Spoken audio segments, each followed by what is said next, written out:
Immortal and Martial Dual Cultivation, episode 222. Untuk melihat video selengkapnya, sahabat bisa kunjungi playlist yang telah Sabta Novel sediakan. Yuk mari, kita berimajinasi bersama dan masuk ke alur ceritanya.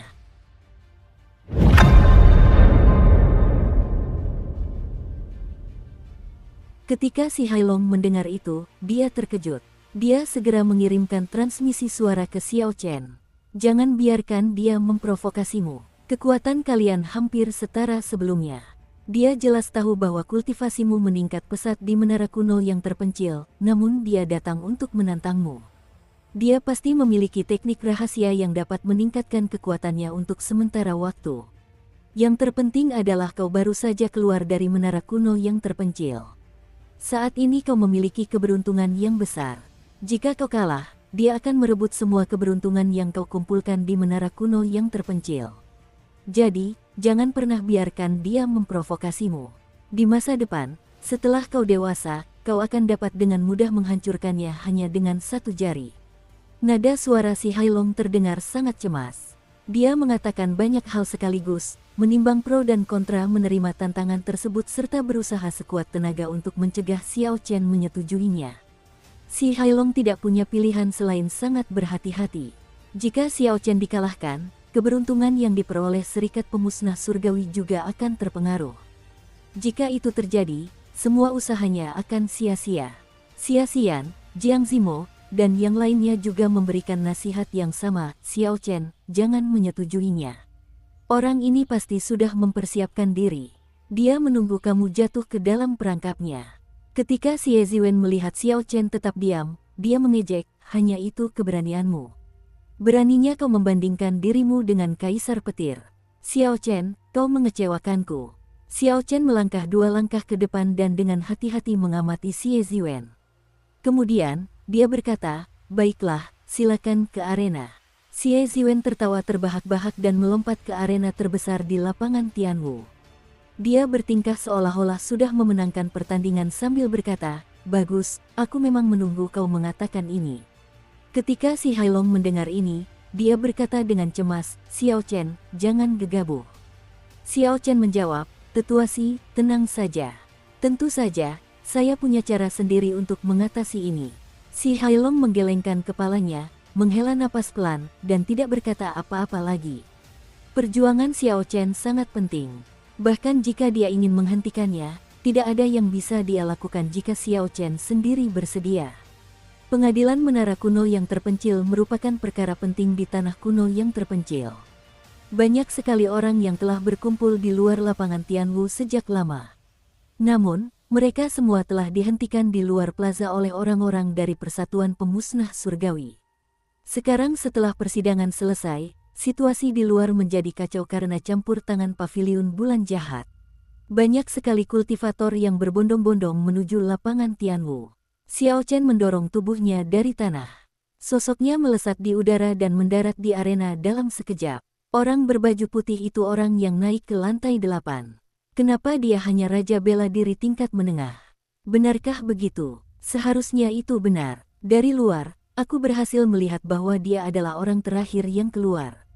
Kultivasi bukanlah satu-satunya hal yang menentukan kekuatan seorang kultivator. Namun, Xie Ziwen ini benar-benar ganas. Pihak lawan baru saja keluar dari menara kuno yang terpencil. Jika dia mengalahkan orang ini, maka dia akan dapat merebut semua keberuntungan orang ini. Tanpa kartu truf apapun, dia pasti tidak akan berani menantang Xiao Chen saat ini. Ini sungguh menarik. Kerumunan orang mendiskusikan kejadian baru-baru ini. Beberapa kultivator dengan wawasan yang lebih baik berhasil menebak tujuan Xie Ziwen menantang Xiao Chen. Saat itu tengah hari, matahari yang terik menyinari semua orang tanpa ampun. Xie Ziwen menatap Xiao Chen dan berkata dingin, kau benar-benar berani datang ke sini. Orang yang melukaiku, Xie Ziwen, tidak pernah mendapat akhir yang baik. Aku akan mengambil kembali keberuntungan yang kau dapatkan hari ini. Siu, tepat setelah Xie Ziwen berbicara, dia meningkatkan tingkat kekuatan apinya hingga batas maksimal. Kali ini, dia sama sekali tidak berani lengah, dan juga tidak berani menahan diri. Xie Ziwen melayangkan serangan telapak tangan, dan lautan api muncul di sekelilingnya, bergerak seperti lapisan demi lapisan gelombang. Gelombang panas menyebar ke seluruh lingkungan sekitar, langsung menaikkan suhu udara. Ekspresi Si Hailong berubah. Dia berkata, orang ini memang datang dengan persiapan matang. Dia sudah memahami kondisi apinya hingga batas maksimal. Kakak, ekspresi Xiao Chen tetap tenang. Dia meletakkan tangan kanannya di gagang pedang bayangan bulan dan menghunusnya dengan kecepatan kilat. Boom, boom, guntur bergemuruh saat Xiao Chen melompat ke udara. Cahaya pedang ungu muncul dan dia menebas dari atas. Ini adalah serangan yang dilakukan Kaisar Bela Diri Bai Suihe sebelumnya. Ketika Xie Ziwen melihat serangan Xiao Chen, senyum sinis muncul di wajahnya. Ini menarik, kau penuh celah. Orang yang menyebut dirinya pendekar berjubah putih, malah jatuh cinta padaku. Ledakan, lautan api berkobar di sekitar Xie Ziwen. Dia melepaskan cahaya merah dari telapak tangannya berulang kali. Api yang besar itu bergelombang dan membentuk telapak tangan yang halus. Sebuah telapak tangan berapi besar muncul dan apinya berkobar, menuju dada Xiao Chen yang tidak terlindungi.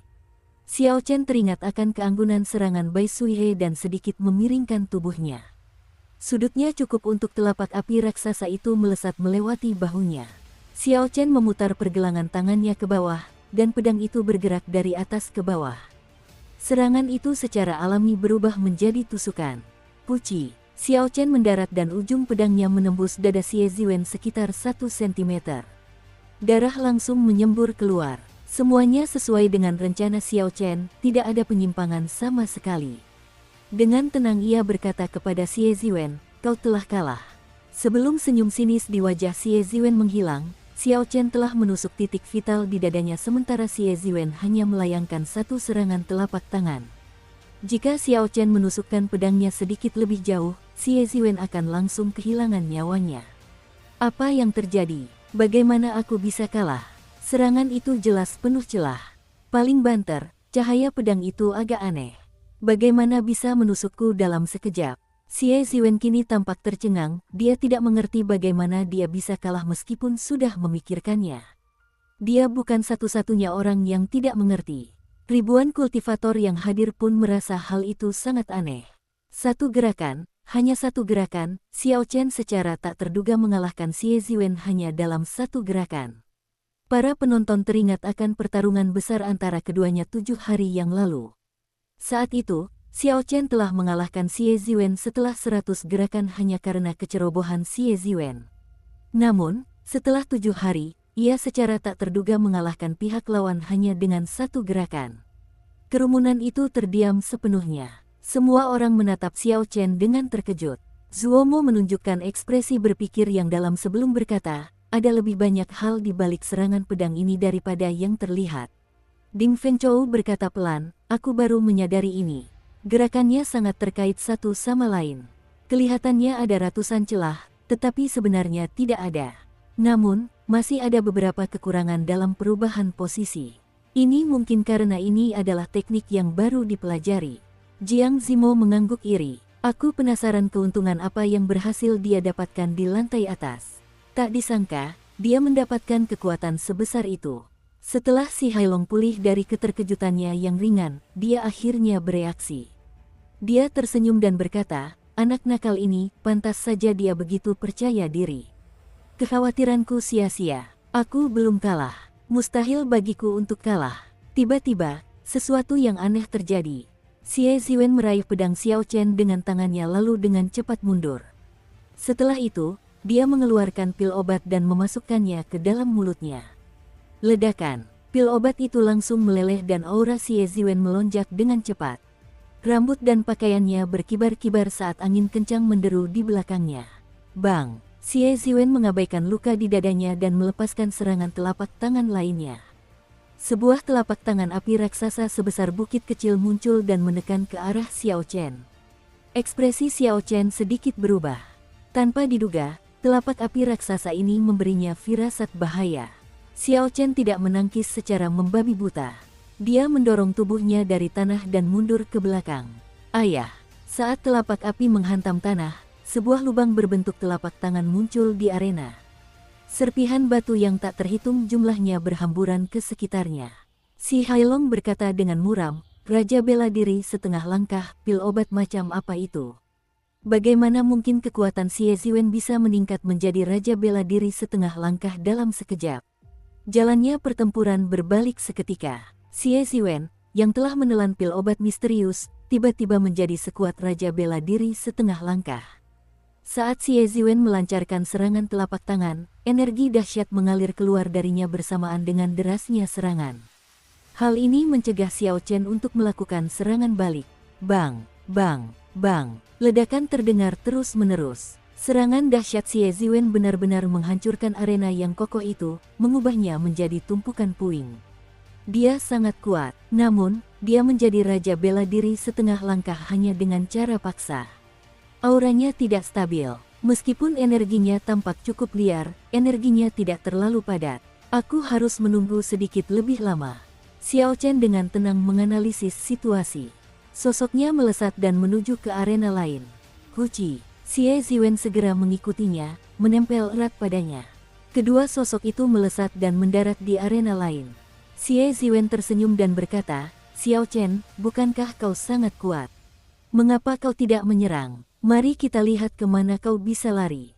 1000 telapak tangan berapi. Xie Ziwen menarik napas dalam-dalam dan melepaskan cahaya merah cemerlang dari telapak tangan kanannya.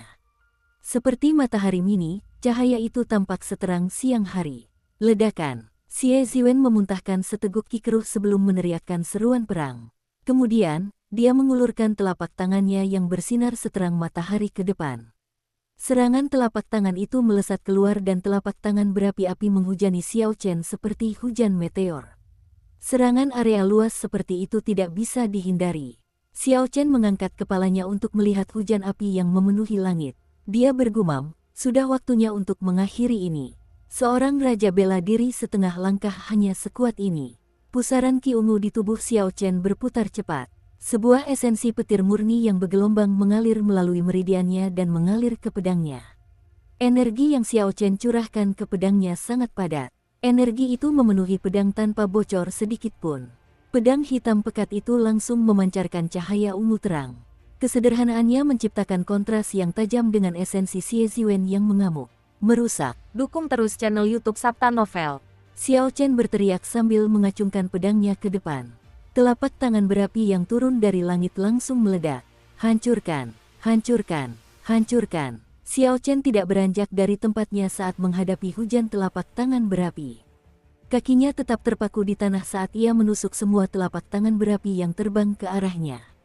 Tanpa terkecuali, semua telapak tangan yang terbakar yang ditusukkan hancur menjadi percikan api yang tak terhitung jumlahnya sebelum lenyap sepenuhnya.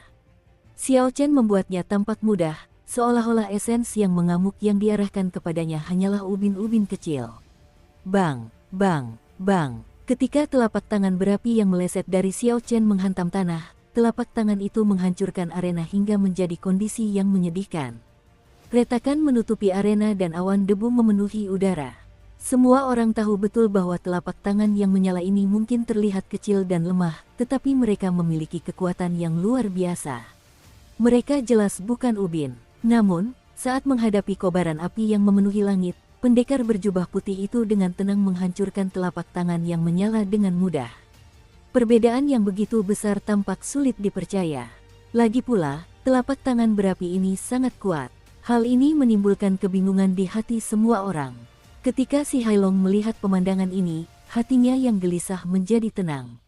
Dengan demikian, Xiao Chen setidaknya memiliki peluang 50% untuk menang. Dada Xie Ziwen terasa sesak. Yang dia makan adalah pil esensi darah tingkat 7. Pil itu dapat meningkatkan kekuatannya hingga 50% selama dupa terbakar. Catatan, di Tiongkok kuno, durasi pembakaran dupa dianggap selama 30 menit. Untuk menyeduh secangkir teh, durasinya adalah 15 menit. Yang disebut Raja Bela Diri setengah langkah hanyalah seorang Raja Bela Diri yang telah mengembangkan esensi dan teknik kultivasinya hingga batas maksimal, memahami kondisinya hingga batas maksimal, dan mempraktikkan teknik bela dirinya hingga batas maksimal.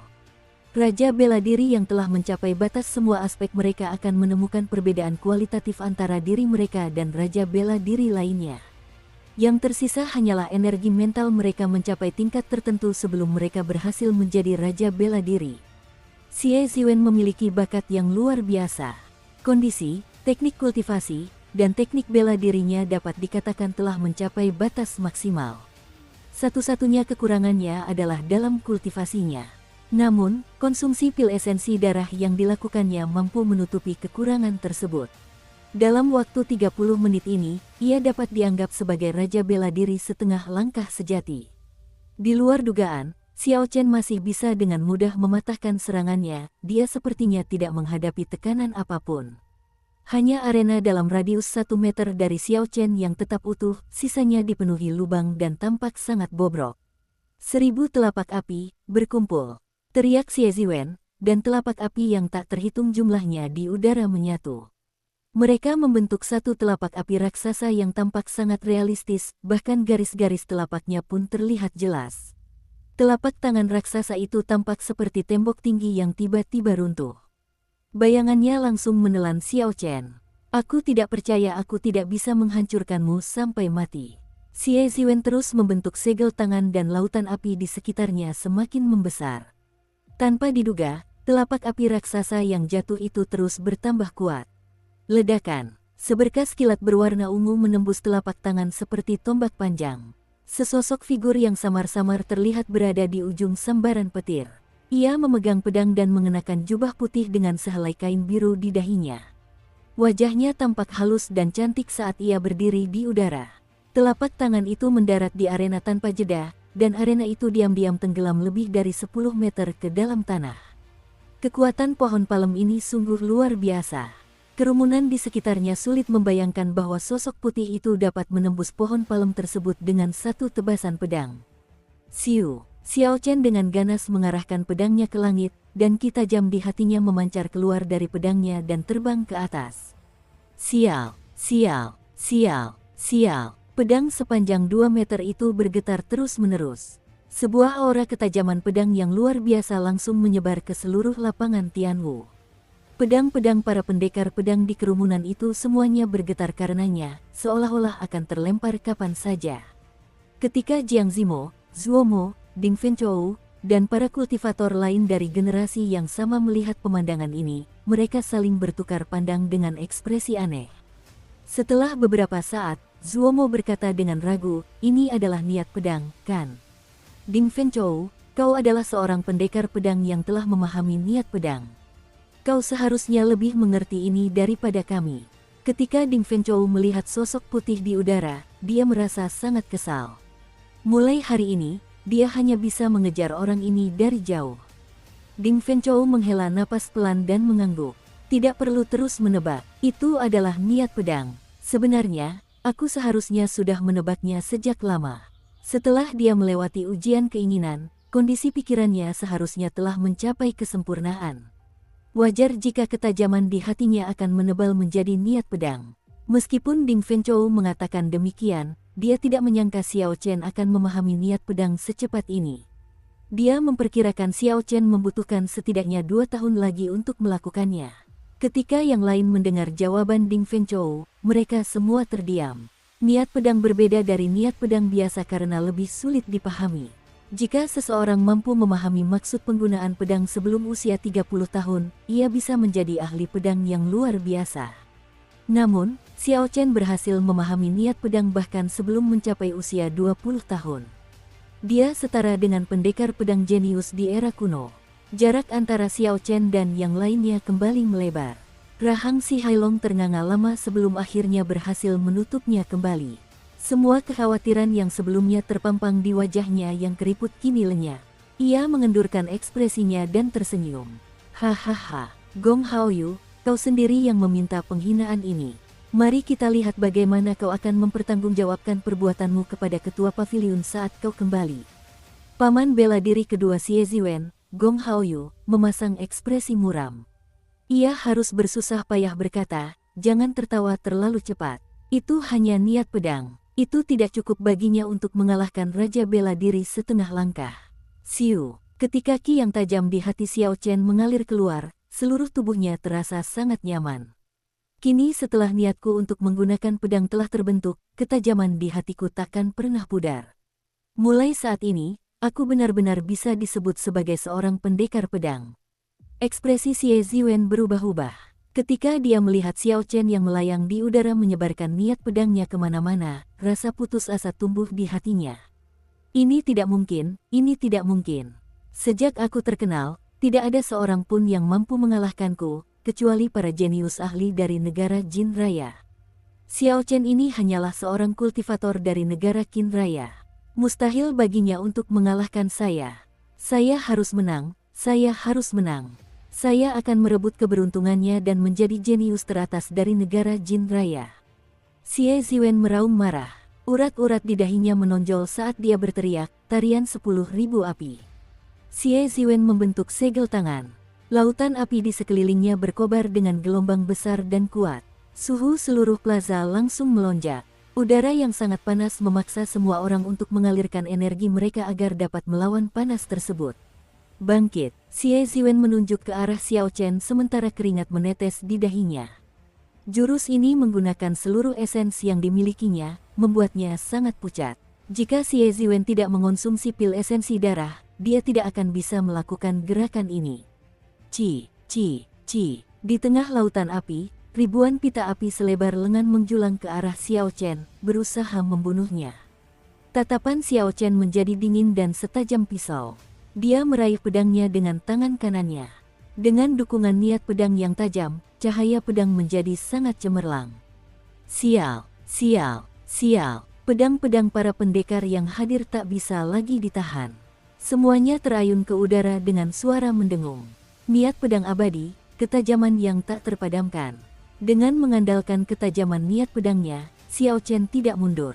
Untuk pertama kalinya sejak ia menjadi raja bela diri tingkat menengah puncak, ia melepaskan kekuatannya tanpa menahan diri sama sekali.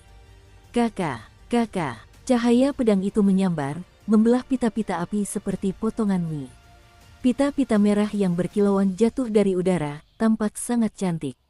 Xiao Chen terus menebang pita-pita itu hingga tiba di hadapan Xie Ziwen. Xiao Chen berhasil memotong semua pita api menjadi serpihan-serpihan kecil. Tarian 10.000 api adalah versi yang ditingkatkan dari tarian 1.000 api yang pernah membuatnya kesulitan di masa lalu. Namun, dia dengan mudah mengatasinya seperti angin musim gugur yang menyapu dedaunan yang gugur. Siu, niat pedang tajamnya menyelimuti seluruh arena, dan fenomena misterius yang diciptakan Xie Ziwen dari keadaan ini langsung lenyap. Xie Ziwen baru setengah jalan menyelesaikan gerakan terakhirnya ketika Xiao Chen dengan kejam menghentikannya. Kamu kalah. Xiao Chen menempelkan bilah pedangnya ke leher Xie Ziwen sebelum mengulangi perkataannya sebelumnya dengan ekspresi tenang. Suara Xiao Chen tetap tenang seperti biasanya. Dengan pedangnya menempel di leher Xie Ziwen, dia bisa dengan mudah membunuh Xie Ziwen hanya dengan satu gerakan. Plaza itu menjadi sangat sunyi. Tak seorang pun berbicara sepatah kata pun saat mereka menatap Xiao Chen. Kini, tak seorang pun percaya bahwa ia mencapai lantai 8 karena keberuntungan. Xiao Chen telah mengakhiri fenomena misterius lautan api dengan cara yang tirani. Xie Ziwen awalnya tampak sangat pucat karena terlalu banyak menggunakan esensinya, tetapi sekarang dia tampak lebih pucat lagi. Puci, Xie Ziwen memuntahkan seteguk besar darah. Aura luar biasa yang dimilikinya sebelumnya menyusut seperti balon yang kempes. Waktu yang berlalu sudah terasa seperti durasi membakar dupa. Efek pil esensi darah berakhir dan dampaknya mulai terasa. Mata Xie Ziwen menjadi lesu dan benar-benar kehilangan kekuatannya. Kultivasinya turun ke tingkat raja bela diri menengah. Mustahil bagi Xie Ziwen untuk pulih ke kondisi puncaknya dalam waktu 3 bulan. Ini adalah efek samping kejam dari pil esensi darah. Siu, sosok Gong Haoyu dari paviliun bulan jahat berkelebat. Dia mencengkeram Xie Ziwen dan menatap dingin ke arah Xiao Chen. Dia berkata, bagus sekali. Kau sekarang telah sepenuhnya menyinggung paviliun bulan jahat. Sebaiknya kau jangan melangkah ke negara Jin Agung. Jika tidak, tidak akan ada yang bisa melindungimu. Setelah Gong Haoyu mengatakan itu, dia memanggul Xie Ziwen dan hendak melesat ke langit, berniat meninggalkan lapangan Tianwu. Ledakan. Saat Gong Haoyu melayang ke udara, dia mendapati seberkas ki pedang yang sangat tajam melesat ke arah kepalanya dengan kecepatan kilat. Energi pedang itu dipenuhi dengan niat pedang yang tajam. Dukungan dari niat pedang tersebut memperkuat kondisi petir di dalam energi pedang hingga setidaknya 2 kali lipat kekuatannya. Ekspresi Gong Haoyu berubah dingin saat dia melayangkan serangan telapak tangan ke arah Ki Pedang. Sebuah cahaya listrik berkedip sebelum meledak di udara. Energi pedang itu berubah menjadi percikan api yang menerangi langit. Namun, hal itu berhasil memaksa Gong Haoyu kembali ke tanah. "Xiao Chen, apa yang kau coba lakukan?" teriak Gong Haoyu setelah mendarat. Xiao Chen mengarahkan pedangnya ke Gong Haoyu dan berkata dengan tenang, "Apakah aku mengatakan bahwa kau boleh pergi?" Pedang Xiao Chen yang panjangnya 2 meter bergetar terus-menerus. Pedang itu terus memancarkan aura tajam, dan semua pedang yang dipanggil oleh aura tersebut dengan cepat mulai bergetar. Ketika ribuan kultivator di lapangan Tianwu mendengar apa yang dikatakan Xiao Chen, mereka merasa seolah-olah otak mereka mengalami korsleting. Apa yang sedang dipikirkan Xiao Chen? Gong Haoyu adalah salah satu tetua sekte luar paviliun bulan jahat. Dia menjadi raja bela diri setengah langkah bertahun-tahun yang lalu. Meskipun Gong Haoyu memiliki sumber daya terbatas dan tidak memiliki cara untuk menjadi raja bela diri seumur hidupnya, dia tetaplah seorang raja bela diri setengah langkah yang sejati. Gong Haoyu tidak seperti Xie Ziwen, yang mengandalkan pil obat untuk sementara meningkatkan kultivasinya hingga setengah langkah raja bela diri. Terdapat perbedaan kualitatif antara keduanya. Meskipun mengejutkan bahwa Xiao Chen berhasil mengalahkan Xie Ziwen, hal ini jelas mungkin bagi seorang jenius yang berhasil mendaki hingga lantai 8. Namun, melakukan tindakan melawan Gong Haoyu terlalu gila. Lagi pula, Xiao Chen masih terlalu muda dan belum dewasa. Masih ada jarak antara dia dan para ahli dari generasi yang lebih tua. Gong Haoyu tetap tanpa ekspresi saat ia dengan lembut melemparkan Xie Ziwen ke arah penonton. Kemudian, ia mendarat di tanah. "Sepertinya aku benar-benar sudah tua. Anak muda zaman sekarang sangat sombong. Kaulah yang pertama kali menantangku hari ini. Bahkan jika aku membunuhmu, Persatuan Pemusnah Surgawi tidak akan bisa berbuat apa-apa." Xiao Chen tersenyum dingin dalam hatinya. Orang ini benar-benar tidak tahu malu. Jika dia tidak membuat ancaman itu, aku tidak akan menyerangnya. Karena mereka sudah berselisih di sini, tidak perlu menunggu sampai dia pergi ke negara Jin Raya untuk menyelesaikan masalah ini. Xiao Chen bukanlah orang yang mau menunggu untuk membalas dendam. Jika Xiao Chen memiliki kesempatan untuk berurusan dengan pihak lain sekarang, mengapa dia menunggu sampai memasuki wilayah pihak lain untuk menghadapinya?